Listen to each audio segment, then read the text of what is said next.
केंद्र सरकार ने बजट सत्र को समाप्त करने के बजाय फिलहाल उसे स्थगित किया है और आगामी 16, 17 और 18 अप्रैल को संसद का 3 दिवसीय विशेष सत्र बुलाने की घोषणा की है। सरकार इस विशेष सत्र में नारी वंदन अधिनियम 2023 यानी महिला आरक्षण कानून में संशोधन लाने की तैयारी कर रही है। केंद्रीय संसदीय कार्य मंत्री किरेन रिजिजू ने इस विशेष सत्र को लेकर कहा है कि हम 16 अप्रैल को एक महत्वपूर्ण विधेयक ला रहे हैं। इसे किसी राजनीतिक पहल के रूप में नहीं देखा जाना चाहिए। महिला आरक्षण बिल में कुछ संशोधन किए जाने हैं और इसे 2029 से लागू करने का इरादा है। सत्ता पक्ष के नेताओं ने प्रधानमंत्री नरेंद्र मोदी के नेतृत्व में केंद्र सरकार के इस फैसले का स्वागत किया है और संसद के विशेष सत्र में महिला आरक्षण विधेयक पर चर्चा को बेहद जरूरी कदम बताया है। महिला आरक्षण के लिए प्रधानमंत्री मोदी जी की कमिटमेंट है और उस कमिटमेंट को पूरा करने के लिए बीजेपी ने प्रयास इस सत्र में भी किया था, लेकिन अपोजिशन का सहयोग न मिलने के कारण अब एक इश्यू को कंटिन्यू किया 16, 17, 18 और महिलाओं को अधिकार मिले, आरक्षण मिले, इसके लिए भारतीय जनता पार्टी और नरेंद्र मोदी की कमिटमेंट है वो पूरी होगी। स्पेशल सेशन लगेगा, उसका डेट भी अनाउंस हुआ है और लोगों के हित में प्राइम मिनिस्टर साहब की रहनुमाई में जो भी पॉसिबल हो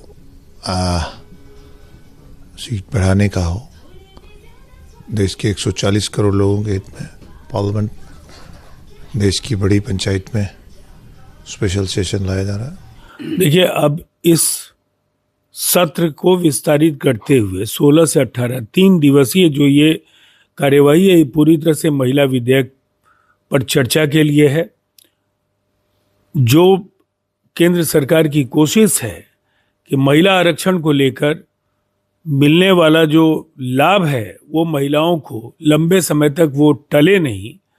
2029 के चुनाव में महिलाओं की हिस्सेदारी को व्यापक बनाने के लिए ये बिल संसद में लाया जाएगा। जबकि विपक्ष सरकार के इस कदम को चुनावी राजनीति से जोड़कर देख रहा है।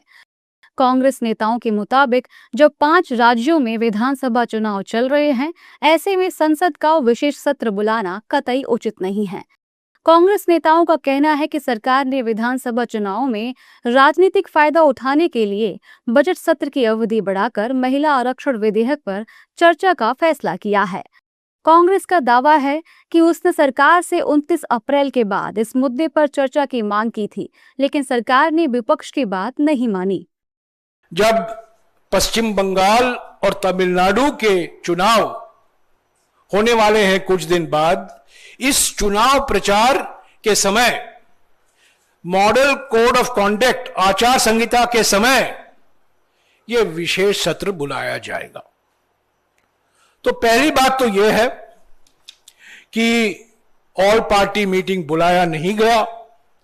विपक्ष की मांग एक होकर जो मांग की थी सारी विपक्ष पार्टियों ने कि 29 अप्रैल के बाद ऑल पार्टी मीटिंग बुलाइए और अगली रणनीति जो होनी है हम तय करेंगे, मिलकर तय करेंगे, वो नहीं स्वीकारा गया और सरकार जबरदस्ती, मनमर्जी, एक तरफा उन्होंने ये निर्णय लिया। माननीय खरगे जी की तरफ से और बाकी लोगों की तरफ से ये कहा गया था कि चुनाव संपन्न हो जाएं 29 तारीख को, बंगाल के दूसरे चरण का मतदान हो जाए, उसके बाद अगर संसद का सत्र दोबारा बुलाया जाता है तो किसी को कोई आपत्ति नहीं है।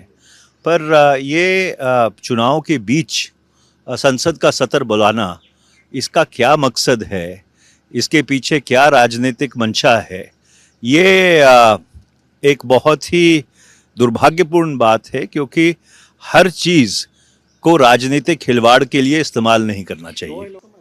बताया जा रहा है कि इस विशेष सत्र में सरकार परिसीमन के लिए 2011 की जनगणना के आंकड़ों को आधार बनाने और लोकसभा व राज्य विधानसभाओं की सीटों की संख्या बढ़ाने का प्रस्ताव भी ला सकती है। हालांकि महिला आरक्षण के मुद्दे पर किसी भी दल के विरोध करने की उम्मीद नहीं है, लेकिन विपक्ष चुनाव के बीच विशेष सत्र बुलाने पर सरकार को घेर सकता है।